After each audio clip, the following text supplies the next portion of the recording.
为了寻找《山海经》中记载的天下之中都广之野，我来到了成都天府新区华阳街道，当地的人们还一直把这里叫做中心场。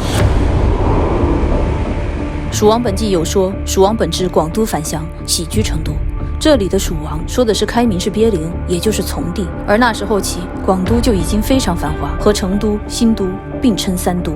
那今天的广都还能找到建墓的遗迹吗？这是广都城遗址。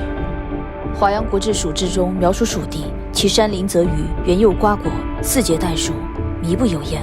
这不正和《山海经》描述的广都之野一模一样吗？西南黑水之间，有都广之野，白骨自生，冬夏波晴，鸾鸟自歌，凤鸟自舞，灵兽始华，草木所聚，园有百兽，相群原处。黑水之间，黑水，那不正是都江堰分流之前的外江，今天的金马河吗？上古时期，宝瓶口未开，岷江之水主要流经金马河，而岷江源头最主要的支流便是黑水河。那这里真是建墓所在，天地神仙往返天界和人间的地方，上古世界的中心。可今天这里已经是高楼林立，再不见建墓的踪影。如此神圣的通天神树，又为何会神秘消失呢？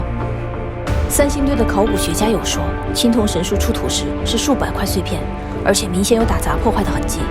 不止青铜神树，所有三星堆的文物均有火烧掩埋的痕迹。显然，三星堆不是祭祀坑，而是物品埋葬坑。建墓已不在，连模仿建墓的祭祀品青铜神树也被销毁。难道那场上古时期的人神大战，绝地天通是真的？